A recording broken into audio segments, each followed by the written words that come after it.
Let's check things out trackside now with Marty Reed. Well, you hear us talking from time to time about the ruts and how they have an effect on the race. Well, let me give you an idea just how deep they are, because sitting at home, depth perception is awfully hard sometimes. So swing on around here. Let me show you as these guys come by. Not only are they getting rutted out and getting deep, but notice how there's a sort of a roller coaster effect. Well, it gives you a stutter bump to it, and what happens is it makes you feel like if you ate fettuccine Alfredo, you would regret it very much. But the other thing that really is the key to this thing is take a look how deep it is. This is my foot.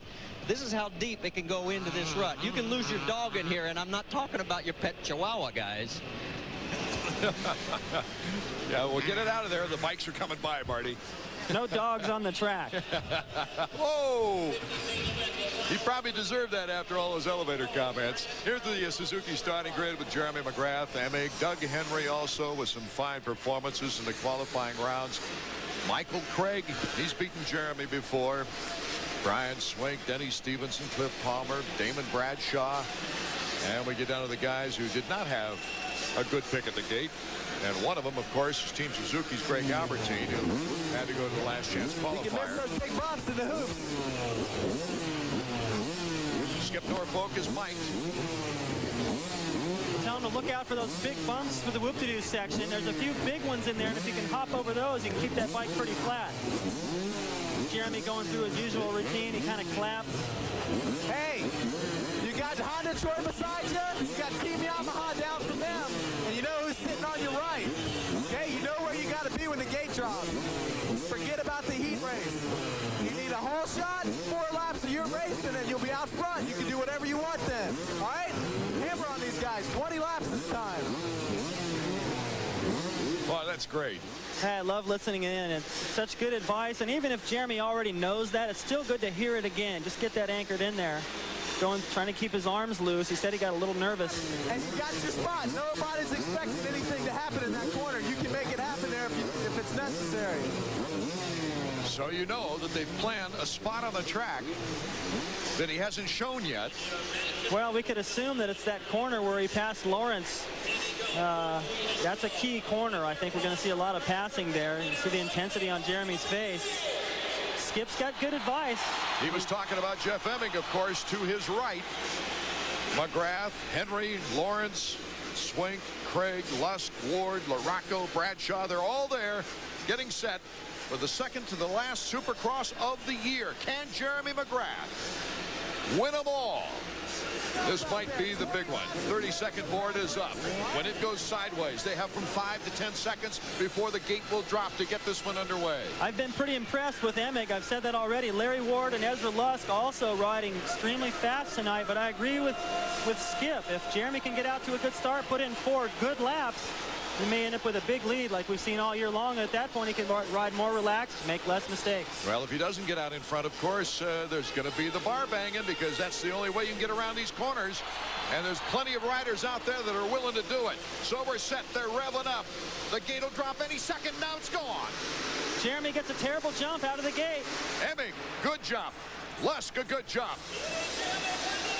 McGrath is about in 10th position right now, but then he shoots by 4 riders right before the next turn. Emig is our leader. LaRocco got a good start. There's Phil Lawrence, 13. Number 34 is Ezra Lusk. Then it's LaRocco. Then Jeremy McGrath is already in 5th position. And look how smart Jeremy is. Up the inside to the whoops, already around LaRocco. He's in, what, 4th, maybe 5th? I can't believe what this guy can do amongst so much traffic. Now it'll spread out a little bit. He's got Ezra Lusk right in front of him. Look what he did right there. Instead of just clearing that double jump, he jumped completely past it, trying to maintain more momentum. Little mistake right there. He was lucky not to get tangled with Lusk, but he's got some fast guys ahead of him. LaRocco won his semi. He's already around. Sharp elbow that time on Lusk. Yeah, he gave it to Lusk. Lusk kept it up on 2 wheels. It's Emig out in front with Phil Lawrence out in front. Lawrence, don't forget, led Jeremy McGrath through the entire qualifying heat except for the last lap, the last turn. Emig, Lawrence, LaRocco, and then Jeremy McGrath, Ezra Lusk, Michael Craig, and Jimmy Button.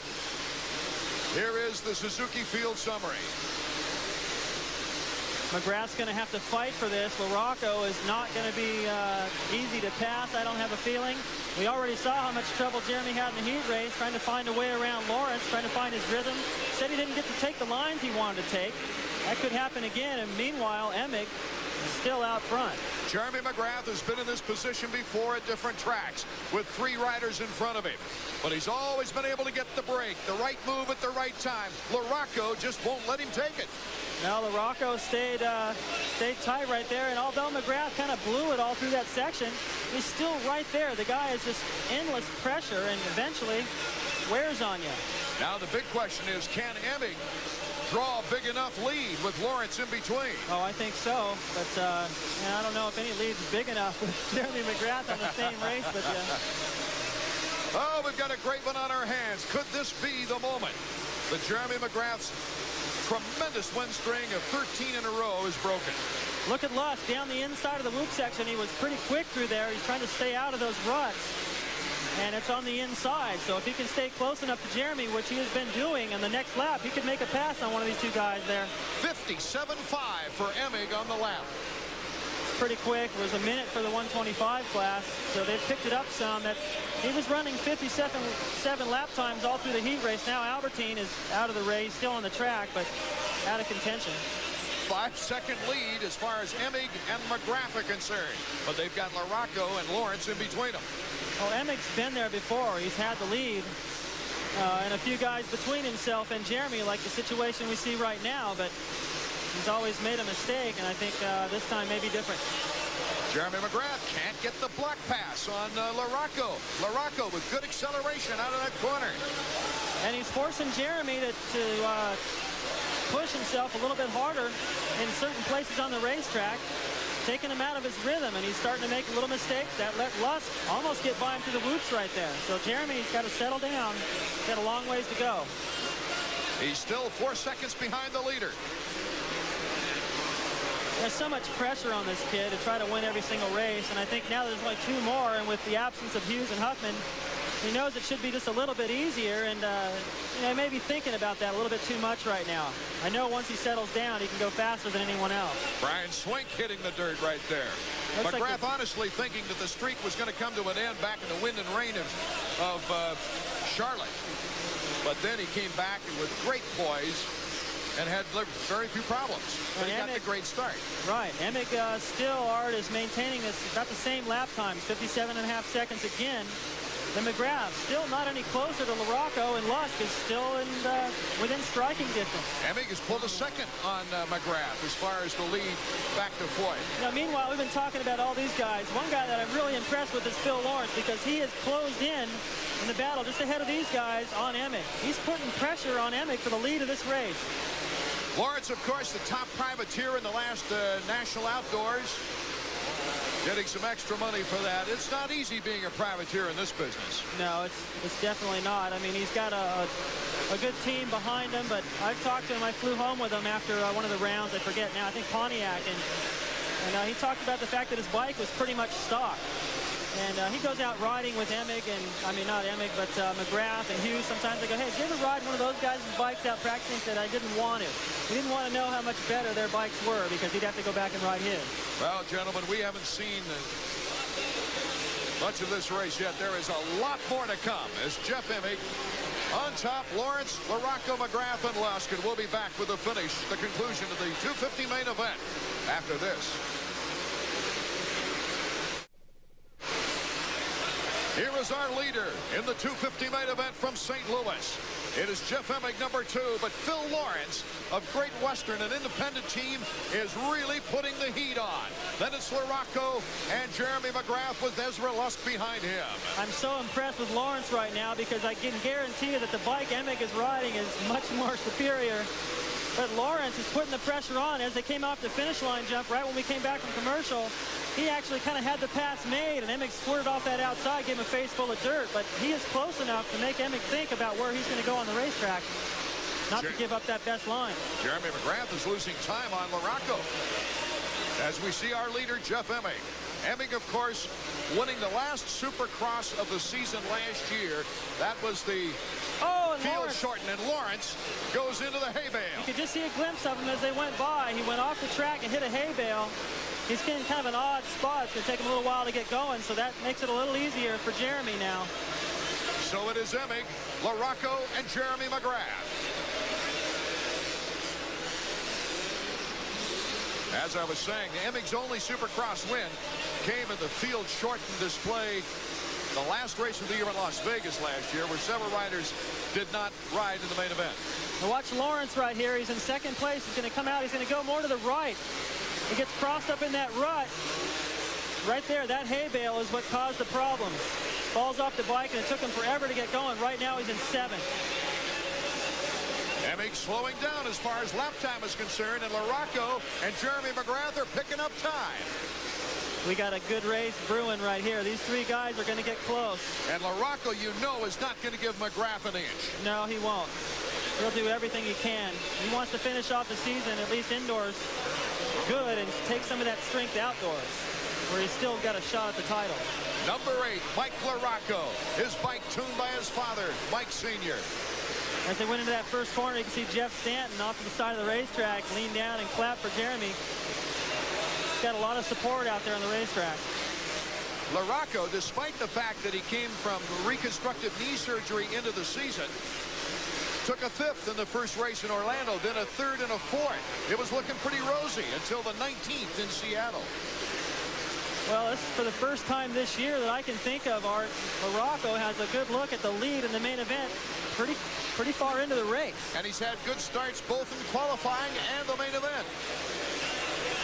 Larocco now starting to move inch up on Jeff Emig. This is the closest thing to the home track for Jeff Emig. Many friends and family coming up from Kansas City. He wants to hold on to that lead. So now these guys are using pretty much the same line. You can see Emig's mechanic, Jeremy, looking on. McGrath is able to start using different lines. He's got nothing to lose, really. He can just watch what these guys do and play off of them. You can't wait too long, though. There's not that many laps left. We're almost to the halfway point. 11 laps left. Emig, Larocco to the inside of the whoops. Larocco moving on those whoops. Oh, and Larocco comes down hard. Well, he had to go for that, or else he would have lost a lot of time. It takes so much strength, I can't even tell you, to pull the front end up that high and land on the top of that jump, not lose any time. 58.3 the last lap. Yeah, they're starting to slow down just a little bit. They've been running 57s, now they're into 58s, and I think that's just the condition of the racetrack. Down in front, Jeff Emig, Mike Larocco, and Jeremy McGrath, 1, 2, and 3. It's Michael Craig in 4th. Here's the halfway point. Yeah, now look at McGrath. He's going wide, trying to stay out of that big rut that Marty was pointing out before the race started. You can see how deep these are getting now. I have a feeling that it's going to be a mistake. Here comes Larocco, making the move. Can't quite get Emig with a black pass. Here's the triple. Jeremy McGrath sitting back, watching him fight it out. Well, he's being patient right here. Time is going to run out if he can't stay close. He's got to stay really close to these guys, or else they're not going to feel that presence anymore. Oh, Larocco can sense his first victory of the 96 season. Now, this section coming up, Larocco's been using the inside. I don't think he's close enough to Emig, though, to make a move. Jeremy's right there. A 1-2-3 battle in our 250 main. With a streak, one of the greatest in sports history, on the line. Watch Jeremy. He'll go to the outside and get a burst of speed coming off the corner. And he cuts in front of Larocco. Jeremy McGrath brings the crowd to their feet. Holy mackerel. We're in St. Louis, aren't we? I can say that. Harry Carey. Look at Larocco. He's got an excellent line coming off of that section. He gets Jeremy back briefly. Bar to bar. McGrath takes the advantage in the triple. Larocco, he gets the block pass. Oh, what great infighting. That's what it's going to take. The guy that wants it the most right now is the guy that's going to win this race. They're all the same speed. They're all capable of the same things. The guy that wants it right now, I don't care how tired you are. You know that they're all feeling that they're getting winded a little bit. The track's getting tough. They're making mistakes, but you got to want it like that. Right there, it could have been over for Larocco, but he went back in. Watch this. Cuts right back to the inside, goes right for Jeremy's front wheel. He's probably bummed they didn't take him out, to tell you the truth, Art. But Jeremy did a good job to keep it upright. I can tell you he's a little irritated with that. He's not going to let these guys boss him around much more. Fender to fender. Here comes Jeremy again. This is the last lap where LaRocco, watch what he does right here. He jumps all the way off. Good move. Over that little kicker on the end of that jump into the corner, makes up a lot of time. 8 laps remaining in this 250 main. Oh, look at the move. LaRocco and Emig going at it now. Coming through the whoops. Great move by LaRocco to the inside. And then the double jump by Emig to retake the lead. Well, the design of this track, everyone thought was pretty simple early in the day, but it's really proved to be some of the best racing all year because of the options out there and the fact that it's getting so rutted. These guys make mistakes. Mike Craig is pulling up some space on the 3 leaders. Yeah, he's made up quite a bit of time. Behind him, just to inform the Ezra Lusk fans, and then Larry Ward behind Ezra. But we're looking at the true battle of the year right now. Jeremy still using that outside. He gets right up next to LaRocco, but he can't make anything happen. LaRocco controls the corner. Boy, you got to pick the right rut. Woo! Look at LaRocco. He scoots off over that. I really like how he's doing that. He wheelies over the beginning bump as they start up that little whoop-de-doo section and hops over that little lip. That's what set up the pass for him before on Jeremy to get him back. If he gets close enough, he can get Emig there. You know, Jeremy's being patient right now after putting the wheel up there and testing LaRocco. But time's running thin. Well, this is about the longest in a race, other than maybe Seattle, all year that Jeremy hasn't been in the lead yet. That's where he was challenged by Damon Huffman. And Damon Huffman was giving him a great battle until Huffman stalled on a corner. Emig, LaRocco, 2 and number 8, battling it out now as they come over the finish line jump. LaRocco right there. Emig looks over. He knows it. Jeremy using that outside still, but he's not nearly close enough like he was in the past few laps to get in there and make a move. Now watch LaRocco through this section. He'll wheelie the front wheel and hop over there. But Emig has the angle.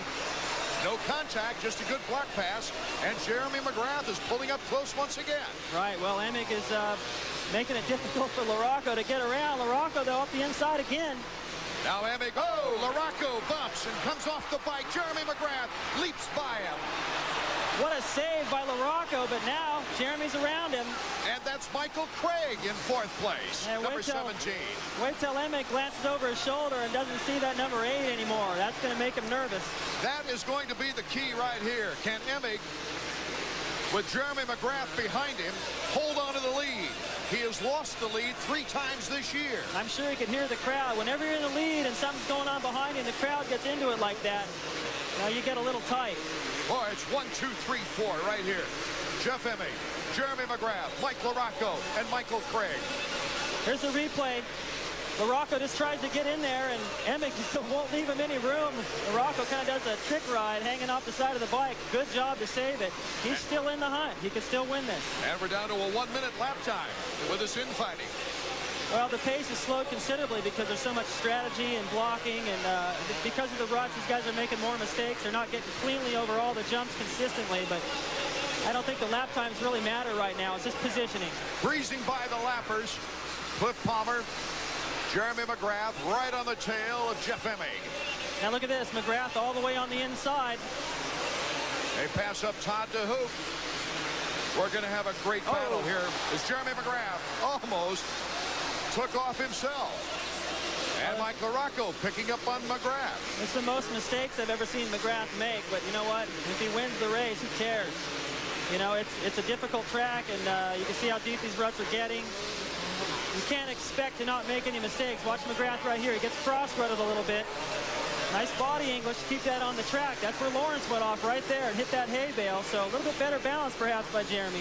Jeremy's been able to pick up some time here with the whoops. Let's see if he can get close to Emig once again as LaRocco's right behind him. And now Jeremy has learned. You see him riding the inside down through that whoop section because he knows LaRocco's on his tail. He doesn't want LaRocco to get around. He also feels like if he's close enough, he can get around Emig the same as LaRocco was trying to do. Oh, this is the battle we've been calling for all year. Emig out in front with Jeremy McGrath in second, and LaRocco cased one, but he's still up in third. There's the top 5 on our Suzuki Field summary. Emig has just been like a machine so far. He hasn't missed any of his lines. He's had the same lines. His lap times have slowed just a little bit, but so have everyone else's. 5 laps to go. Jeremy looks like he wants to make a move.